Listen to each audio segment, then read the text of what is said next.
Hi beautiful people, welcome back to my YouTube channel Sun Non-Stop. It's me guys, Sweet Sanu and you are watching Sun Non-Stop. So guys, again I'm back with another amazing video. और आज की जो हमारी video है रियासी के अंदर, मुझे काफी ज्यादा कमेंट आ रहे थे ऑल आइज ऑन रियासी, इसके ऊपर वीडियो बनाए। अभी जो कुछ हुआ रियासी के अंदर सब लोगों को सब कुछ पता है, ज्यादा एक्सप्लेनेशन मैं जो है ना इस चीज की नहीं दूंगी। आप लोगों को पता है कि मतलब हिंदू लोग जो है वो जा रहे थे और कश्मीर के अंदर उनके साथ जो जो हुआ सब कुछ आप लोगों को पता है। अभी पीएम मोदी जी जो है वो एंग्री है, मतलब उनका जो रिएक्शन है वो काफी ज्यादा इस इंसिडेंट पे जो है वो काफी बुरा रिएक्ट उन्होंने किया, और करना भी चाहिए था उनके लिए। तो ये चीज मतलब गलत है ना, कि ऐसा नहीं करना चाहिए था इन लोगों को। और इसमें जो है वो पाकिस्तानियों का जो है वो भरपूर नाम इस चीज में आ रहा है। आप लोग अपनी राय कमेंट सेक्शन के अंदर जरूर दीजिएगा कि आप लोग इस चीज के बारे में क्या कहते हैं। और सेकंड थिंग के इधर जो है वो पाकिस्तानी अवाम को जब पता चलता है कि इस सारे मामले के पीछे या वहां पर जो हिंदुओं को जो है वो मतलब छोटे छोटे बच्चे भी थे उसमें शामिल, और भी लोग थे, मतलब बच्चा हो बड़ा हो किसी का भी, मतलब आपको परमिशन तो नहीं है ना किसी को मारने की इस तरह। तो इस पे जो है अगर पाकिस्तानी अवाम को बताया जाता है कि ऐसे ऐसे पाकिस्तानियों ने वहां हिंदुओं को मारा है, तो वो इस चीज पर क्या रिएक्शन देते हैं हमारी पाकिस्तानी अवाम। फटाफट से वीडियो को स्टार्ट करते हैं, लेकिन उससे पहले गाइस अगर आप लोग नए मेरे चैनल पर, अगर अब तक आप लोग मेरे चैनल को सब्सक्राइब नहीं कर रखा, पहले फटाफट से जल्दी जल्दी चैनल को सब्सक्राइब कीजिएगा, वीडियो को लाइक शेयर भी जरूर दीजिएगा। तो स्टार्ट करते हैं। वो तीनों इंडियंस नहीं है, अच्छा। ठीक है, और उनके पास जो है वो राइफल्स मिली हैं जो कि यूएसए मेड राइफल्स हैं। 4 राइफल्स मिली हैं और वो तीनों मेरा ख्याल है शायद मारे गए हैं। लेकिन सबसे पहले तो हम इस वाकये को बहुत अफसोस का इजहार करते हैं। पाकिस्तान में इस टाइम आम पब्लिक और पॉलिटिशियन की ये एग्जांपल है, जैसे ये भाई हमें दिखाएंगे, 1 मिनट इधर लेकर आए, कि जैसे डुगडुगी बजाई जाती है और बंदर जो उनसे तमाशा करता है, इसी तरीके से हमारे पॉलिटिशियन भी, कहा यह जाता है या तो अमेरिका डुगडुगी मचाता है और पॉलिटिशियन तमाशा करते हैं और फिर पब्लिक को भी उस तमाशे के अंदर इन्वॉल्व करते हैं। दोनों तरफ पुराने पई है, उधर भी पुराना मोदी है, इधर भी पुराना शहबाज। तो क्या रिलेशन बेहतर होंगे? अल्हम्दुलिल्लाह नहीं। क्या वजह है दोनों, मतलब आपने बोला भाई जब तक अडियाले वाले से बात नहीं करोगे कुछ भी नहीं होगा। क्या शेख मुजीबुर रहमान जो था वो गद्दार था? और ये सवाल 1970 से हमारे बच्चों के दिमाग में और हमारे बच्चों के दिमाग में यही बात पढ़ाई गई भाई है। वो अलग हो गए तो इसलिए वो गद्दार था। ऐसे एक सवाल मेरा भी बनता है, मैं ये थोड़ा जज्बात में आके, इमोशन में आके क्वेश्चन कर रहा हूँ, मैं भी गलत हो, अगर किसी को बुरा लगे तो उसके लिए माजरत, लेकिन हम भी तो हिंदुस्तान से अलग हुए, तो ऐसे तो फिर हम भी गद्दार हुए। मतलब एक सवाल है। मेरे कुछ दोस्त है फॉरनर्स, ठीक है, वो मुझे इस तरह ट्रीट करते हैं कि जैसे मैं ना कोई टेररिस्ट हूँ, क्योंकि आप पाकिस्तान है, इसलिए पाकिस्तानियों को एज ए टेररिस्ट की निगाह से ही देखा जाता है, वो सही भी हो तो। जी तो दोस्तों, मैं हूं सुहेब चौधरी और आप देख रहे हैं मेरा और आपका YouTube channel real entertainment TV. कुछ दिन पहले जम्मू के तहसील रायसी में एक बहुत ही अफसोसनाक वाकया पेश है, जिसमें 9 के करीब लोगों की जाने गई। और अब खबर ये आ रही है, बहुत बड़ी खबर आ रही है, कि वो ग्रोह, वो ऑर्गेनाइजेशन जिसने वो अटैक की जिम्मेदारी कबूल की थी, उसका सरबराह पाकिस्तान के किसी इलाके में मारा गया है अननोन पर्सन की तरफ से। इसके ऊपर भी बात करेंगे। साथ ही साथ पाकिस्तान के बहुत ही सीनियर पॉलिटिशियन हैं शिबली फराज, और ये पीटीआई यानी इमरान खान की पार्टी से बिलोंग करते हैं। उन्होंने बाकायदा तौर पे अपनी स्पीच में इंडिया की तारीफ की है, इंडिया की डेमोक्रेसी की तारीफ की है। अभी इलेक्शंस हुए हैं, वहां पे 800 मिलियन से ज्यादा लोगों ने वोट किया है। कितने हजारों पोलिंग स्टेशन थे, लाखों पोलिंग स्टेशन थे।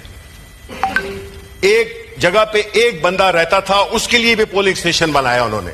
एक आवाज उठी है कि इलेक्शन रिग्ड था। जनाब चेयरमैन, हम भी उस सफ में शामिल होना चाहते हैं। उसके ऊपर भी बात करेंगे। दिलशाद भाई हमारे साथ मौजूद हैं, बहुत ही बुलंद अंदाज में अपनी ओपिनियन देते हैं, अनबाइस अपनी ओपिनियन देते हैं। अस्सलाम वालेकुम दिलशाद भाई। वालेकुम सलाम। कैसे हैं आप? बिल्कुल फिट। दिलशाद भाई, सबसे पहले तो मैं आपको ये बताना चाहूंगा कि जो वीडियो आप हमारे साथ करते हैं, काइंडली जाके नीचे कमेंट बॉक्स में देखा करें कि आपकी बात को लोग कितने अप्रिशिएट करते हैं, चाहे वो बॉर्डर के इस साइड से हो या उस साइड से हो, ज्यादातर बल्कि उस साइड से ही होते हैं।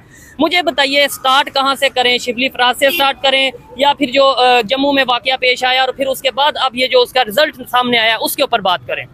सबसे पहले तो उन लोगों का शुक्रिया जो सपोर्ट करते हैं, जो पॉजिटिव कमेंट्स करते हैं, ठीक है। और आप लोगों की सपोर्ट की वजह से हमें मोटिवेशन मिलती है कि हम मजीद पाकिस्तान के जो हालात हैं उनको दुनिया के सामने रख सकें और उसमें कोई ना कोई बेहतरी के लिए कुछ ना कुछ अपना जो है ना वो पार्टिसिपेट कर सकें। ठीक है। खबर आप जिस मर्जी से शुरू कर लें, मुझे कोई मसला नहीं है, लेकिन मैं जो भी बात करूंगा आपने बीच में मुझे टोकना नहीं है। ठीक हो गया। जैसे कि अभी आपने बात की शिबली फराज की, सबसे पहले तो मैं आपको शिबली फराज का छोटा सा जो है ना वो तारुफ करवा देता हूँ, इंट्रो करवा देता हूँ कि शिबली फराज एक बहुत मशहूर शायर है, अहमद फराज, उनके बेटे हैं। ठीक है। जिनका एक शेर भी मुझे याद आता है कि अब के बिछड़े तो ख्वाबों में मिलेंगे, जैसे सूखे हुए फूल मेरा किताबों favorite में शेर मिले। है। ठीक हो गया। तो मैं इस शेर की वजह से उनको जानता हूँ, और उन्होंने भी कैदोबंद की सौंपते सच बोलते थे। सच बोलते थे, और इसकी वजह से वो कई दफा जेल भी गए ठीक हैं। है। और खास तौर पे वो डिक्टेटरशिप के खिलाफ बाहर निकलते थे और डेमोक्रेसी के लिए आवाज उठाते थे। ठीक है। और उनका बेटा भी उसी लेगेसी को लेके आगे चल रहा ठीक है। हो और गया। इनका जो बेटा है वो भी काफी पुराना पॉलिटिशियन है, सीनियर पॉलिटिशियन है। ठीक है, सबसे पहले तो मुझे ये बताएं और देखने वालों को बताएं कि उन्होंने क्या तारीफ ऐसी की, कौन सी ऐसी स्टेटमेंट दी जो कि पाकिस्तान में और इंडिया में भी बहुत ज्यादा इस टाइम वायरल है। शिबली फराज जो कि पाकिस्तान के सेनेटर हैं, उनकी स्टेटमेंट। जी, एक तो वो पार्लियामेंटेरियन और बड़े मोअज़्ज़ पार्लियामेंटेरियन, मैं उनका बड़ा एहतराम करता हूँ, बड़ा ठीक। ब्लंट व्यू रखते हैं। ठीक है। ठीक है, उन्होंने अल्फाज यूज किया कि इंडिया बेशक हमारा दुश्मन है, लेकिन वहाँ पे इलेक्शंस हुए हैं और इलेक्शंस के ऊपर किसी ने धांधली का इल्जाम नहीं लगाया। ठीक है। धांधली बेसिकली कहते हैं रैगिंग को, ठीक ना हो प्री पोल रैगिंग ना कोई पोस्ट पोल रैगिंग। ठीक है। जो इलेक्शंस के रिजल्ट्स आए हैं उनको हुकूमती पार्टी ने भी माना और अपोजिशन पार्टी ने भी इंडिया माना। में ऐसा ही है। ठीक है, लेकिन क्या हम वर्ड दुश्मन लगाना साथ जरूरी हाँ, था? बड़ी जबरदस्त बात की है। शायद अगला सवाल ही मेरा ये होता कि ठीक है, तारीफ की है, ये भी कह सकते थे कि भाई नेबर कंट्री में इलेक्शन हुए, यानी दुश्मन कंट्री की जगह अगर हम नेबर कंट्री लगा देते, हमारा क्या जाना था कि नेबर कंट्री में इलेक्शन हुए और वो बहुत अच्छे तरीके से हुए हैं, ना तो अपोजिशन है और ना ही गवर्नमेंट में आने वाली जो पार्टी है उन्होंने कोई धांधली का, रैगिंग का इल्जाम लगाया। ये दुश्मन वर्ड, पहले हम बुराइयां करते थे दुश्मन दुश्मन कह के, जी इंडिया दुश्मन है, वहाँ पे गुर्बत बहुत है, इंडिया दुश्मन है, वहाँ पे जो सा बेरोजगारी बहुत है, इंडिया दुश्मन है, वहाँ पे तो टॉयलेट नहीं है, इंडिया दुश्मन है, वहाँ पे मुसलमानों से बहुत जुल्म होता है। पहले हम ये बात करते थे।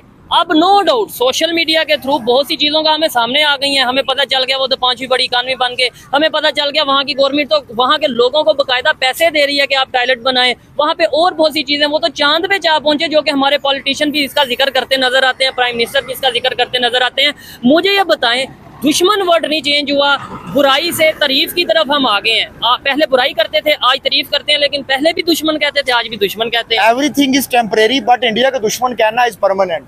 नहीं, ये हमने देखा है कि जो हमारे पॉलिटिशियंस हैं या जो मुल्क चलाने वाले लोग हैं, ठीक है। जिनके पास इस मुल्क को चलाने का इख्तियार है, ठीक वो है। यही वर्ड यूज करते आ रहे हैं। और इसमें कई मसलेतें भी छुपी होती हैं, क्योंकि अगर आप इंडिया की खुल के तारीफ कर देंगे, देखें इंडिया की तारीफ हम करते हैं, कोई भी अच्छा काम करेगा, चाहे वो इंडिया छोड़ के बांग्लादेश भी करेगा, तो हम उसकी भी तारीफ ये करेंगे। चीज है, ये चीज जैसे कि अभी हम उनको छेड़ते होते थे पाकिस्तानी के 2%, आज उनका टका जो है वो हमारे करेंसी से ऊपर चला गया है। ठीक है। तो अब हम इसकी बात करेंगे तो क्या हम गद्दारे वतन हो जाएंगे? नहीं। ये बात करने का हरगिज मकसद नहीं होता। बात करने का मकसद ये है कि आप उसको हमसाया मुल्क के नाम से भी पुकार सकते हैं, ठीक है। या आप उसको ये भी कह सकते हैं कि 1947 से हमने इकट्ठे सफर शुरू किया था, ठीक है। आज हम यहाँ क्यों फंस के रह गए हैं? ठीक है। लेकिन हम इस बात को नहीं करते। लेकिन इसके ऊपर ये भी है कि अगर आप डायरेक्ट इस तरह की बात करते हैं तो लोग आपके ऊपर फतवा लगा देते हैं, क्योंकि बहुत सारे लोग एजेंट कह देते हैं कि ये एजेंट है। इसको फंडिंग आ रही है, राह से फंडिंग आ रही है, इस तरह की बातें लोग करते हैं। ठीक है। तो इस वजह से जो हमारे पॉलिटिशियंस है वो ध्यान रखते हैं। और दूसरा, इस टाइम जो पाकिस्तान के अंदर सबसे बड़ा इशू चल रहा है, हाँ। वो चल रहा है जो इमरान खान ने एक कौम के अंदर एक सवाल छोड़ा है, क्या है। शेख मुजीबुर रहमान का मैं ऑडियंस को तारुफ करवा देता हूँ कि वो बांग्लादेश के जो है ना, वो जिस तरह कायदे आजम हमारे जो लीडर हैं, इस तरह वो उनके बहुत बड़े लीडर हैं, ठीक है, फादर ऑफ नेशन है, फादर ऑफ द नेशन है। ठीक है, उन्होंने अभी एक सवाल खड़ा किया, क्या शेख मुजीबुर रहमान जो था वो गद्दार था? और ये सवाल 1970 से हमारे बच्चों के दिमाग में और हमारे बच्चों के दिमाग में यही बात पढ़ाई कि गई भाई है, वो अलग हो गए तो इसलिए वो गद्दार था। ऐसे सवाल मेरा भी बनता है। मैं ये थोड़ा जज्बात में आके, इमोशन में आके क्वेश्चन कर रहा हूँ, मैं भी गलत हो, अगर किसी को बुरा लगे तो उसके लिए माजरत, लेकिन हम भी तो हिंदुस्तान से अलग हुए, तो ऐसे तो फिर हम भी गद्दार हुए। मतलब एक सवाल है, देखने वालों में से किसी पास जवाब हो जी, तो या आपके पास जी, मैं आपको जो बांग्लादेश अलहदा हुआ, इस सवाल को मैं काउंटर करता हूँ। पहले इस सवाल का मैं आपको जवाब देता हूँ कि शेख मुजीबुर रहमान गद्दार नहीं था। आप उसकी तकरीरें उठा के देख लें, जो कि बंगाली जुबान में, लेकिन अगर आप उसको उर्दू में ट्रांसलेट करें तो आपको समझ आएगी। उन्होंने कहा था कि ये पाकिस्तान जो बना है, इसमें हमारे जो बुजुर्ग हैं उनका भी खून शामिल है इस पाकिस्तान के अंदर बनने के अंदर, और उनको इस्लामाबाद जो हमारी कैपिटल टेरिटरी है, ठीक है, वहां पे उनको घुसने नहीं दिया जाता था। बंगाली जुबान के साथ क्या किया जाता था वो आपको पता है। उसके बाद उनके ऊपर जो है वो अटैक्स किए जाते थे और उनके साथ बहुत नारवा सलूक किया जाता था, जो कि अल्टीमेटली उनके अलग होने की वजह बना। और वो भी इल्जाम हमने किस पे लगा दिया? शेख मुजीबुर रहमान पे लगा दिया, इंडिया पे लगा दिया कि उनके साथ मिलके इंडिया ने सपोर्ट किया और पाकिस्तान को 2 टुकड़े कर दिए। पाकिस्तान में अगर कोई भी गलत काम होगा तो हम उसके ऊपर, इंडिया के ऊपर इल्जाम नहीं लगा सकते, या किसी दूसरे मुल्क पे इल्जाम नहीं लगा सकते, या अमेरिका पे, ये तो पाकिस्तान में तरीका ही बहुत आसान है ना। अगर आपने अपनी गलती और नाहिली छुपानी है तो आप इंडिया का नाम ले दो या अमेरिका का नाम ले दो। ठीक हो गया। और पाकिस्तान में मैं आपकी बात काट रहा हूँ, बड़ी जबरदस्त एग्जांपल सामने। पाकिस्तान में इस टाइम आम पब्लिक और पॉलिटिशियन की ये एग्जांपल है, जैसे ये भाई हमें दिखाएंगे, 1 मिनट इधर लेकर आए, कि जैसे डुगडुगी बजाई जाती है और बंदर जो उनसे तमाशा करता है, इसी तरीके से हमारे पॉलिटिशियन भी मिसाल कहा दी यह है जाता है, या यार। तो अमेरिका डुगडुगी मचाता है और पॉलिटिशियन तमाशा करते हैं और फिर पब्लिक को भी उस तमाशे के अंदर इन्वॉल्व करते हैं। क्या कहना है? देखिए, सबसे पहले तो मैं ये कहना चाहूंगा कि इस मामले के ऊपर खास तौर पे ये जो बांग्लादेश वाला मामला था, अभी ये दोबारा हालात इस तरह के पैदा हो सकते हैं, ठीक है। ठीक है, जिसकी वजह से मामला आगे खराब हो सकते, क्योंकि अभी जो आप अगर कोई पुराने तज्जियाकार उठा के देख लें, जो सीनियर तज्जियाकार है वो यही कह रहे हैं कि अभी भी हालात वही बन रहे हैं, क्योंकि पाकिस्तान के अंदर जो बलोचिस्तान के अंदर हालात है, खासतौर पर जो मिसिंग पर्सन वाला मामला है और कच्चे के डाकुओं वाला मामला है, वो भी आपको पता है, और इंटीरियर सिंध के अंदर जो हालात है वो भी आपको पता है। ये हालात फिर उस तरफ लेके जा रहे हैं। और दूसरा देखें कि आप क्रैकडाउन किस पार्टी के खिलाफ कर रहे हैं, जो कि लीडिंग पार्टी है पाकिस्तान की, इमरान खान, पाकिस्तान तहरीक-ए-इंसाफ, ठीक है। अगर आप किसी लीडिंग पार्टी और इतने पॉपुलर लीडर को दबाने की कोशिश करेंगे या उसकी आवाज दबाने की कोशिश करेंगे, आप डेमोक्रेसी के साथ भला नहीं कर रहे। और इस बात का अदलिया ने खुद, जो हमारे चीफ जस्टिस हैं, उन्होंने खुद इस बात का इकरार किया कि उनके पास सबसे ज्यादा वोट बैंक था।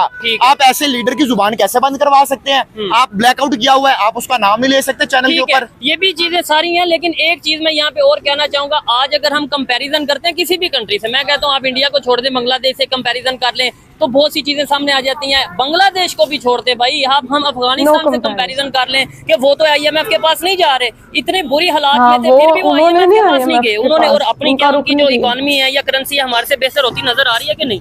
देखिए, अब हम IMF के पास गए, रिसेंटली हमारा बजट भी आने वाला है, ठीक है। तो आप देखिए कि बजट आने के बाद मुल्क में महंगाई की शरह बहुत ज्यादा बढ़ जाएगी। अच्छा, हर चीज के ऊपर टैक्स लगाया हुआ है, जैसे कि पेट्रोल के ऊपर टैक्स लगेगा, बिजली के ऊपर टैक्स लगेगा, गैस के ऊपर टैक्स लगेगा, और पाकिस्तान के अंदर जो रहने वाले लोग हैं उनका जीना बहुत मुश्किल हो जाएगा।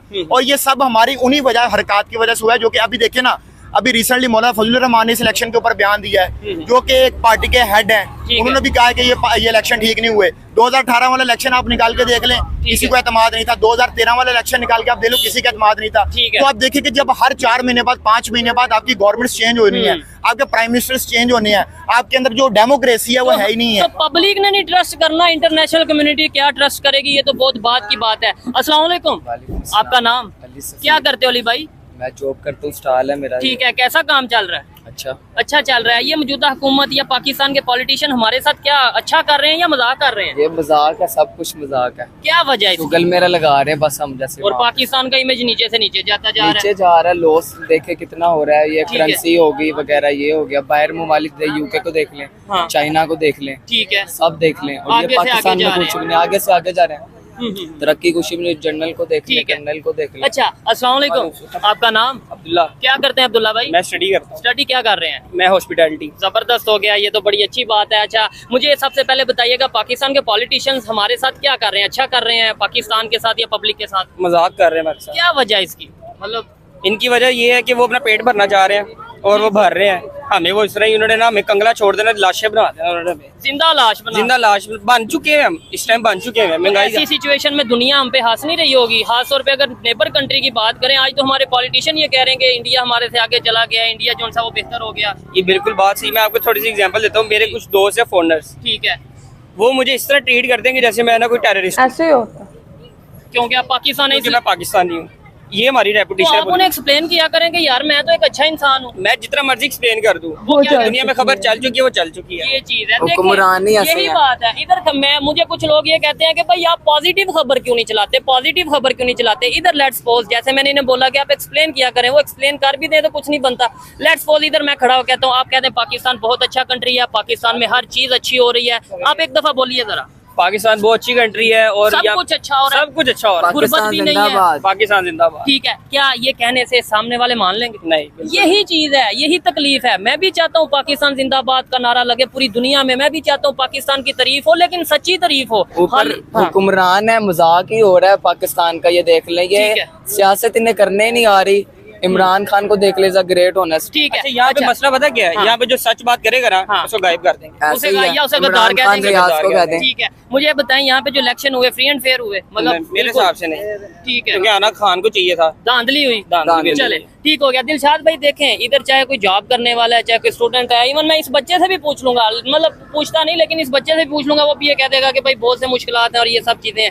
क्या इसकी वजह क्या है? हर पाकिस्तानी को इस चीज का पता चल चुका है, फिर भी हम अपने आप को अगर छुपाएं कि नहीं जी नहीं, तारीफ कर दो, क्या इससे नहीं, आजकल के सोशल मीडिया के दौर है। आजकल हर चीज जो है वो आपको मोबाइल के ऊपर मिल जाती है। चाहे आपके पास इतनी ज्यादा एप्स हैं, इंस्टाग्राम है, ट्विटर है, कोई भी खबर अब छुपी नहीं रह सकती। ठीक हो गया। और इन दोनों भाइयों की बात सुन के मुझे तो बहुत खुशी हुई है कि अब वो चेहरे बेनकाब हो चुके हैं, ठीक है, जो चेहरे इस मुल्क को चलाते थे और जो चेहरे इस मुल्क को चला रहे हैं। दिलशाद भाई इधर मैं एक चीज कहना चाहूंगा, एक अभी भी दो चीजें ऐसी हैं, एक मजहब के नाम पे और एक इंडिया के कह लें, दोस्त कह लें या इंडिया के नाम पे किसी भी पाकिस्तानी के खिलाफ आप कोई कंपेन स्टार्ट कर सकते हैं। मतलब इधर जितने लोग खड़े हैं सब कहेंगे हाँ हाँ भाई अच्छी बात कर रहे हैं। कोई एक बंदा कहेगा ओ भाई ये जो इंसान खड़ा है ये इंडिया की तारीफ करता है, ये तो इंडिया का एजेंट है, तो सारे उसे पकड़ लेंगे, ओ हो ये पकड़ा गया। ऐसा है कि नहीं? बात नहीं सुनेंगे। ऐसे ही है, बिल्कुल ऐसे। और मैं मजे की बात तो अभी आप यहाँ पे सच बात दिखा रहे हैं लोगों को, आपको भी थ्रेड्स आने लग जाएंगे। मैं आपको क्या पता हो इस चीज का, लेकिन खैर आपने ये बात ठीक की है और देखने वाले भी जानते हैं, कभी हमें FIA से नोटिस, कभी कहीं से नोटिस, ये चीजें आती रहती हैं।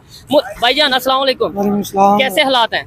बस हालात जो है ना, गरीब जो है ना, जो तबका गरीब है ना वो पिसता ही जा रहा है। उसकी वजह क्या है? उसकी वजह ये है कि महंगाई इतनी बढ़ गई है, जो पहले आवाम सुख का सांस ले पाती थी, अब जो नहीं ले पा रही, वो बिल्कुल नहीं। कैसे हालात हैं? ठीक है, बिल्कुल। अभी कल ही बजट भी अनाउंस हुआ है, तो उसमें जो है वो जो जिस तरह लग रहा था कि गरीब के लिए होगा वो उतना कोई खास उन्होंने कोई रिलीफ नहीं दिया। ठीक हो गया। परेशानी बन रही है, दिन ब दिन जो है वो बेहतर की तरफ नहीं आ रहे, हम पीछे की बैकवर्ड ही जाती है। ठीक है, नेबर कैसे आगे जाता जा रहा है, इंडिया कैसे आगे जाता है? वो इस टाइम उनका जो वो गूगल की तरफ उनका है, अमेजोन वहाँ पर है, हर IT वहाँ पर है, नंबर 1 वहाँ पर है। हमारा तो बैकवर्ड ही, हम लोग पीछे से पीछे जाते आ रहे हैं। ठीक हो गया। प्रोडक्शन में हर जगह में। अस्सलाम वालेकुम। वालेकुम। कैसे हालात हैं पाकिस्तान के और आपके? हमारे हालात तो कुछ ना पूछे कि हालात चल रहे हैं। क्या वजह है? मतलब जिससे भी पूछ रहे हैं सभी कह रहे हैं कोई बुरे हालात है। हैंड टू माउथ हुए में और सफेद पोशी में जीना बड़ा मुश्किल। उसकी रीजन गवर्नमेंट है या आप खुद हैं? उसकी पॉलिसीज जो चल रही है ना गवर्नमेंट की पॉलिसीज नहीं आ रही है मेडिकल के लिए, व्हाइट कॉलर्स के लिए पब्लिक फ्रेंडली पॉलिसीज नहीं है। स्वे टू गॉड ये यकीन जाने, अगर वहाँ पे हमने ईद भी बनानी है, हमने सफेद पोशी भी बरकरार रखनी, बच्चों की फीसें भी देनी है, उसको हमने। ठीक हो गया, ठीक है, थोड़ा आगे आ जाए। और हमने उनको ये शो भी नहीं करना, कूलर भी चलना है, AC भी चलना है, तो मुश्किलात तो बनेगी। इस कदर मुश्किलात है कि भाई मैं तो AC भी नहीं लगवा पा रही। मुझे बताएं, हमारे पॉलिटिशियन आज असेंबली में खड़े होके या कभी किसी स्पीच में ये कहते हैं इंडिया की तारीफ कर रहे हैं कि इंडिया यहाँ आगे चला गया, इंडिया इकोनॉमी में आगे चला गया, IT में आगे चला गया। ये कहते हैं कि वहाँ पे इलेक्शन फ्री एंड फेयर हो रहे हैं, वहाँ पे रैगिंग नहीं होती, यहाँ पे इलेक्शन फ्री एंड फेयर नहीं है। ऑफ कोर्स इंडियन और दूसरे ममालिक से हमारा तो मुआवजा ही नहीं है ना। वहाँ पे आप इनकमिंग देखें उनकी, अगर इनकमिंग कितनी उनकी जबरदस्त है, उनका बिजनेस कितना जबरदस्त है, अगर वहाँ पे महंगाई भी हो जाती है, हम वो तो पब्लिक अफोर्ड करती है। ऑल ओवर द वर्ल्ड कहते हैं कि 8 बजे शॉप बंद होनी चाहिए, ऑफ कोर्स बिल्कुल होनी चाहिए, लेकिन उनका आप देखें ना, उनको रिटर्न मिलता है, उनको रिवॉर्ड मिलता है, उनको मेहनत का सिला मिलता है और वो बिल्कुल रिलैक्स है। उनका कोई घर में झगड़ा नहीं है, मेरा बेगम से भी झगड़ा है, मेरा टीचर से भी झगड़ा है, मेरे बच्चों से भी झगड़ा है। और यकीन करें जो सरबरा है ना इस वक्त इस कदर पीस रहा है, यकीन जाने के सिर्फ उसको बीमारियों के अलावा उसके पास कुछ भी नहीं। ये बड़ी अफसोसनाक सूरत हाल है। बहुत शुक्रिया अंकल जी आपका। दिलशाद भाई क्या कहना चाहेंगे? ये देखें एक बंदा, ये देखो ये तो भाई मेरा स्क्रिप्टेड बंदा है, इसको तो मैं पता नहीं क्या क्या चीजें, मतलब ये जो कहा है या सोच बनाई जाती है, ठीक है, ये तो स्क्रिप्टेड। ये अंकल जी भी स्क्रिप्टेड थे, वो गाड़ी वाले भी स्क्रिप्टेड थे, इधर जितने लोग खड़े थे, मतलब सभी रोना रो रहे हैं। इन सबको मैं लेके आता हूँ। देखें, जब हम अपनी आवाम के ये हालात देखते हैं तो इस वजह से हम सख्त और तल्ख बातें करते हैं, ठीक है, क्योंकि हमें पता नहीं। ये देखिए ये हमारा बच्चा या 15-16 साल का बच्चा, इसने जाहिर है पाकिस्तान में पूरी जिंदगी गुजारनी है, ठीक है। तो अब जब तक इसको अच्छे तरीके से एजुकेशन नहीं मिलेगी, इसको अवेयरनेस नहीं मिलेगी, इस बच्चे को रोजगार के अच्छे मौके नहीं मिलेंगे, तो मुझे बताएं पाकिस्तान के अंदर तो बेरोजगारी में इजाफा ही होना है। और ये बात कैसे ठीक होगी? ये बात कैसे ठीक होगी कि हम जो अपनी गलतियां हैं काफी हद तक हो चुका उनकी निशानदेही करेंगे, उनको पिन पॉइंट करेंगे और उनको बेहतर करने की कोशिश करेंगे। और वो बेहतर कौन करेगा? वो जो मुल्क चला रहे हैं लोग। इसी वजह से हम अपनी जो आवाज है वो लोगों के सामने बुलंद करते हैं। अच्छा, बड़ी जबरदस्त आपने बात किया, लेकिन आगे हम ये इस चीज के ऊपर बात करेंगे। रियासी अटैक हुआ जम्मू में और वहां से उनके सोशल मीडिया, इंडिया के सोशल मीडिया पे ये चीज वायरल थी कि भाई मोदी बदला लेगा। और अब खबरें ये आ रही हैं, जो कि मैंने इंट्रो में भी डिस्कस किया था, कि शायद वो लोग जो उस अटैक में इन्वॉल्व थे या ठीक है, जो मास्टरमाइंड थे वो पाकिस्तान में कहीं मारे गए हैं, अननोन पर्सन की तरफ से उनको जो है ना मार दिया गया है। ये देखने वाले बताइएगा, आपने क्या ये खबर सुनी या देखी और इसके ऊपर कितनी ऑथेंटिसिटी है, ये बताइएगा, क्या कहना चाहेंगे? अच्छा, इस हमले में ना 3 लोग मुलव्वस हैं और वो तीनों फॉरेनर्स हैं। वो तीनों जो खबरें आ रही हैं, ठीक है, खबरों के मुताबिक मैं बता, वो तीनों इंडियंस नहीं है, ठीक है, और उनके पास जो है वो राइफल्स मिली हैं जो कि यूएसए मेड राइफल्स हैं। 4 राइफल्स मिली हैं और वो तीनों मेरा ख्याल है शायद मारे गए हैं।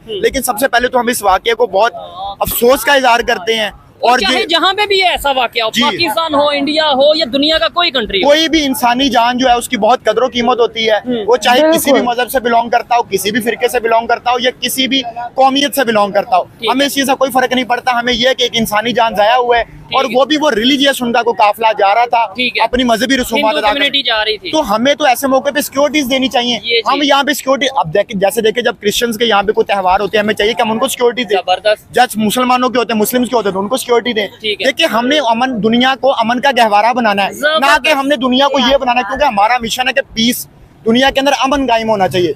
जंग शंग से हमने देख लिया, पिछले 1000 साल हमने जंगें की हैं, एक सल्तनत बनती थी, दूसरी टूट जाती थी, लेकिन उससे क्या हुआ कि जो नीचे ग्रास रूट लेवल पे अवाम को मुश्किलात का सामना करना पड़ता है, ठीक है। तो इसलिए हम उसकी भरपूर मजम्मत करते हैं। और वो लोग चाहे यहाँ से हैं या वहाँ से, क्या कहना चाहेंगे, चाहे वो इंडिया से हैं, चाहे अगर ये वाकई इंडिया में, इंडिया के जो 3 लोग हैं खास तौर पे, चाहे वो इंडिया से, चाहे वो पाकिस्तान, को कड़ी से कड़ी सजाएं मिलनी चाहिए और उनको उल्टा लटकाना चाहिए चौक के अंदर, क्योंकि उन्होंने जो है वो इंसानियत पे हमला किया है और इंसानियत पे हमला कभी भी बर्दाश्त के काबिल नहीं होता। इसी तरह से अब कुवैत के अंदर भी जो 40 इंडियंस है उनकी जो है, ठीक है, उनकी डेथ्स हो गई हैं, उनकी जो फैमिलीज है हम उनके साथ भी जो है वो इज़हार हमदर्दी करते हैं, ठीक है, और जो इंजर्ड है उनके लिए हम दुआ करते हैं कि वो जल्दी से उनकी रिकवरी हो जाए। क्या खूबसूरत चीज हो, क्या ही खूबसूरत चीज हो। तो जो बात यहाँ पे एक आम पाकिस्तानी, एक आम इंसान ये कर रहा है, एक आम यूट्यूबर ये बात कर रहा है, यही चीज अगर चाहे कुवैत इंसिडेंट है या कोई भी वाकया हो, पाकिस्तान की ऑफिशियल्स की तरफ से ये स्टेटमेंट दी जाए कि भाई इंडिया में जो ये अफसोसनाक वाकया हुआ, हम उसके मजम्मत करते हैं, अफसोस करते हैं, कुवैत में जो इंडियंस की जान गई हम उनकी अफसोस करते हैं, तो कितना एक खूबसूरत सा, यानी एक पॉजिटिव गेस्चर जाता है। लेकिन हमारे यहाँ पे क्या किया जाता है, हर चीज पे पॉलिटिक्स की जाती है, हर चीज पे सियासत की जाती है। देखिए, यही तो वजह है ना कि हमारी इसी सियासत की वजह से तो हमारा ये हाल होगा कि आज आप लोगों के हालात सुन रहे हैं कि वो किस तरह जिंदगी गुजारने पे मजबूर है। और यकीन माने कि पाकिस्तान की 60% से ज्यादा आबादी इन्हीं हालात में जिंदगी गुजार रही है। मैं कहता हूँ 60, आपने बोला, मैं 80 कह सकता हूँ, 80 कह सकते हैं। मैं तो थोड़ा मार्जिन रख के बात कर रहा था 60% के ऊपर, लेकिन ऐसे लोग जिंदगी गुजार रहे हैं। और ये जो हमला हुआ है वो TRF ने रिस्पॉन्सिबिलिटी भी कबूल कर ली है, उसको एक्सेप्ट कर लिया है। अब देखिए, ये TRF को वो जोड़ रहे हैं कि ये ऑफ शूट है जो लश्कर तैयबा हाफिज सईद के, जो मैं नाम नहीं लेना चाहता, ठीक है, क्योंकि यहाँ पे फिर मसले मसाइल बहुत ज्यादा हो जाते हैं, हमारी भी फैमिलीज हैं, ठीक है, तो उसके साथ जोड़ रहे हैं। अगर तो ये वाकई उसके साथ जोड़ा जा रहा है तो फिर ये हमारे आने वाले रिलेशंस के लिए ये कोई अच्छी खबर नहीं है, क्योंकि कहा ये जा रहा है कि वहाँ पे भी नई गवर्नमेंट आई है और यहाँ पे भी नई ऑलमोस्ट मतलब गवर्नमेंट आई है, कुछ ही माह हुए हैं। तो और ये भी कहा जा रहा था कि जब पाकिस्तान में नून लीग यानी नवाज शरीफ और शहबाज शरीफ साहब की गवर्नमेंट होती है तो इंडिया के साथ खासतौर पर ट्रेड के लिए बहुत सी उम्मीदें बढ़ जाती हैं, रिलेशन बेहतर होते हैं। लेकिन इस दफा मुझे अपनी पर्सनल दोनों तरफ पुराने पहिए, उधर भी पुराना मोदी है, इधर भी पुराना शहबाज। तो क्या रिलेशन बेहतर होंगे? अल्हम्दुलिल्लाह नहीं। क्या वजह? दोनों मतलब आपने बोला भाई, जब तक अडियाले वाले से बात नहीं करोगे कुछ भी नहीं तब तक कुछ भी नहीं होगा, कुछ भी नहीं होगा। इमरान खान मुल्क कुछ भी नहीं कर सकते। ठीक है, यानी ये चीज तो खबरें ये आती हैं कि अमेरिका भी ये कहता है कि अगर ये खबरें हैं, मैं अपने पास से नहीं कह रहा, कि अमेरिका भी ये कहता है अगर पाकिस्तान को लोन, IMF ये कहता है कि लोन तब मिलेगा जब इमरान खान जमानत देंगे, गारंटी देंगे। भाई IMF को अपनी चीज, वो आपको भी पता है उसने क्या करना है, हमारा एटमी ताकत सारा कुछ उन्होंने छीनना है, एटमी ताकत ले लेना है, छीनना है, उन्होंने ये काम करना है, उन्होंने और हम तो कहते ही हैं कि पाकिस्तान के पास है ये एटॉमिक पावर। वो बात छोड़े। अब परसों एक बंदा हज के लिए जा रहा था, एहराम पहन के, ठीक है, इमरान इंसानियत नहीं, मैं नाम नहीं लेना चाहूंगा, जिसने भी किया अल्लाह उसको खुश रखे, ठीक है। लेकिन कुरान पाक में एक चीज आई हुई है, एहराम में किसी बंदे को लूटाना, ठीक है। इंसानियत आप कह रहे हो कि इंडिया में ये हुआ वो हुआ, यही बात अब पहले अपने मुल्क को तो देखो। यही बात मैं करने वाला था। मुल्क भाई, आपका मुल्क 10 हिस्से हुए हुआ है, होए मतलब पश्तून अलहदा, बलोच अलहदा, सिंध हर सूबा अलहदा हुआ है, ठीक है। अच्छा, ये बात मैं करने वाला था कि एक पाकिस्तान के बहुत ही सीनियर जर्नलिस्ट हैं जिन्हें वो हज के लिए जा रहे थे, तो उन्हें रस्ते में जो है वो उठा लिया गया, गिरफ्तार कर लिया गया अदारों की तरफ से। अगर यही सेम खबर इंडिया से आती तो हम क्या कहते हो, इंडिया वाले कितने जालिम हैं, इंडिया वालों ने वो क्या कहते हैं कि इंडिया वो उनका मुल्क है, वो जाने, उनका प्यो जाने। ये चीज साढ़े मुल्क का अपना काम है। ठीक है। और हमें पाकिस्तान से लेंगे, लेकिन पाकिस्तान भी अल्हम्दुलिल्लाह भाई 70 साल से आजाद नहीं है। आजाद नहीं है ना, ठीक हो बस गया। ये बात आपको चले जी, क्या कहना चाहेंगे दिलशाद भाई? लास्ट में हम वाइंड अप करेंगे, क्या कहना चाहेंगे? हर बंदा गुस्से में आ रहा है, हर बंदा जज्बात में आ रहा है कि यार कोई कह रहे हैं कि पाकिस्तान आजाद नहीं है, कुछ कह रहे हैं पाकिस्तान 10 हिस्सों में बढ़ चुका है, कुछ ये कह रहे हैं कि भाई इंडिया जो से हमसे बेहतर है। क्या कहना चाहेंगे, किस साइड पे जा रहे हैं? सबसे पहले तो मैं इस बात को जरूर सेकंड करूंगा कि पाकिस्तान आजाद नहीं है। आजाद वो मुमलिकत होती है जहाँ पे आप खुल के बात कर सकते हैं। आजाद वो मुमलिकत होती है जहाँ पे लोगों की वजह से हुकूमत बनती है। पब्लिक की क्या? अवाम की जमहूरियत, पब्लिक की जो डेमोक्रेसी, जो कि हम बार बार हर वीडियो में रोना रोते हैं। आज अल्हम्दुलिल्लाह हम लोगों के मुंह से डेमोक्रेसी की बातें सुन रहे हैं। ठीक हो गया। अच्छा, एक चीज मैं कहना चाहूंगा, वैसे हम फिजिकली आजाद ही हैं। देखिए, अगर कोई लॉजिक मतलब कोई थोड़ा जिसकी उस तरीके से विजन ना हो, यही कहेगा कि भाई अपनी मर्जी से आप लाहौर में रह रहे हो, जब दिल करे जो पहनते हो, जो खाते हो, जहाँ दिल करता जाते हो, और फिर ये कहते हो कि भाई जो उनसे आजाद नहीं है। देखिए ध्रुव राठी तौर पे शायद आजाद नहीं देखिए, ध्रुव राठी एक यूट्यूब चैनल है, हाँ। सब लोग उसको जानते हैं। ठीक है, उसने हुकूमत खिलाफ कैंपेन कितनी तगड़ी चलाई है। ठीक है, और इंडिया की हुकूमत के खिलाफ, और उसकी वजह से उसका जो बीजेपी का वोटिंग परसेंटेज है वो भी आप माने या ना माने कम हुआ है। कुछ ना कुछ फर्क पड़ा है। क्या उसको किसी एजेंसी ने उठाया? क्या उसको किसी ने गिरफ्तार किया? लेकिन वो इंडिया में यही कल बात अभी मैं कर रही थी। मेरे ख्याल से उनकी फैमिली तो उधर ही है। ठीक है, हमारे यहाँ तो ये होता है कि अगर एक बंदा बाहर बैठ के कोई वीडियो बना रहा है, उसकी फैमिली को उठा लेते हैं। ठीक है, इवन उसका 6 साल का बच्चा उसको उठा लेते हैं, 80 साल की बुजुर्ग औरत है उसको उठा लेते हैं। ठीक है। और ये बेगैरत किस्म के लोग जो है वो घरों में जिस तरह दाखिल होते हैं ना ये चादर चार दीवारी का तकद्दुस देखते हैं, टाप के जाते हैं अंदर, छलांगे मार के जाते हैं। और ये देखें, मेरी बात सुने, जब तक आप इन लोगों के खिलाफ खड़े नहीं होंगे, पुरअमन एहतजाज नहीं करवाएंगे, आप तब तक भूल जाएं कि आपको कोई जो है वो अपने हकूक चेंज जा सकते हैं। ठीक हो गया। मैं लास्ट में अपनी पर्सनल ओपिनियन इसी तरीके से दूंगा कि पाकिस्तान में जो बहुत से मसाइल हैं, बहुत से इश्यूज हैं, लेकिन सबसे बेहतर और सबसे आसान हल इन इश्यूज से बाहर निकलने का ये है कि पब्लिक को अवेयर किया जाए। पब्लिक को जो झूठ बताया गया है 76 साल, ऐसा माइंड में झूठ बैठा दिया है कि आज जो सच बोलेगा वो झूठा लगेगा। लाइक मैं अगर कह देता हूँ कि नहीं यार इंडिया दुश्मन नहीं है, तो सब कहेंगे ये तो पक्की बात है, इंडिया से जो ना कुछ ले रहा है, इसलिए इंडिया की तारीफ कर रहा है। हमें साजिश चल रही है, पाकिस्तान शुरू से सियासत से चल रहा है। ठीक हो गया, लेकिन जब तक अवेयरनेस नहीं आएगी, जब तक हमारी यूथ में ये चीजें सामने नहीं आएगी कि हाँ भाई हमें खुद को आगे लेके जाना है, पाकिस्तान के लिए वर्क करना है, यूनिटी लेके आनी है, ना सिंधी, ना बलोच, ना पंजाबी, ना पश्तून, एक पाकिस्तान की बात करनी है, तभी जाके पाकिस्तान आगे डेवलपमेंट की तरफ जाएगा। और जी, डेमोक्रेसी जिंदाबाद, डिक्टेटरशिप मुर्दाबाद। ठीक हो गया, यहीं पे वीडियो को वाइंड अप करते हैं। आपको दिलशाद भाई की बातें कैसी लगी, ये भाई की बातें, जितने भी लोग इस वीडियो में मौजूद थे, और बिल्कुल मैं ये चीज बोलना चाहूंगी कि पाकिस्तान इस टाइम जो है वो काफी हिस्सों के अंदर बटा हुआ है। ठीक है, पंजाबियों की अलग राय है, सिंधियों की, बलोचिस्तान वालों की अलग राय है। कोई भी जो है वो अपनी अपनी जगह पर अपने अपने सूबे में जो है वो खुश नहीं है। हर बंदा चाहता है यार कि दूसरे सूबे के लोगों को जो है वो अलग ही नजर से देखा जाता है, उसको जो है वो दबाने की कोशिश की जाती है। पंजाबी सिंधियों को नहीं पसंद करते, सिंधी बलोचियों को नहीं पसंद करते। मतलब आपस में जो जितने सूबे हैं ना, उनके अंदर जो है अलग ही लेवल का कंफ्लिक्ट चल रहा है। और रियासी में जो भी हिंदुओं के साथ हुआ पुरजोर मजम्मत है, नहीं ऐसा होना चाहिए था। ह्यूमैनिटी को, मैं कल एक वीडियो बना रही थी, अफगानिस्तान के अंदर एक बंदा गया है इंडियन, और वहां पर उसको बड़ा अच्छा प्रोटोकॉल मिल रहा है, और मैं ये चीज देख के हैरान रह गई। और मैंने कहा कि वाकई यार ह्यूमैनिटी को सबसे पहले रखें, ठीक है, क्योंकि आप सबसे पहले इंसान हैं। ये चीज हम लोग शायद भूल जाते हैं कि हम पहले इंसान हैं। तो किसी भी इंसान को कत्ल करने का, मारने का हमारा बिल्कुल भी ये जो है मोटिव जो है वो नहीं होना चाहिए। सुलह सलामती, प्यार मोहब्बत से रहना चाहिए। और किसी भी रिलीजन का बंदा हो, किसी भी कलर का बंदा हो, ठीक है, गोरा काला, किसी को उसके रिलीजन और कलर के ऊपर जो है वो तंज मजाक नहीं करना चाहिए। गाइस, आप लोगों को आज की वीडियो कैसी लगी? Do comment, like, subscribe, share कीजिएगा। अच्छे लगे, मिलता है नेक्स्ट वीडियो के अंदर। Bye bye.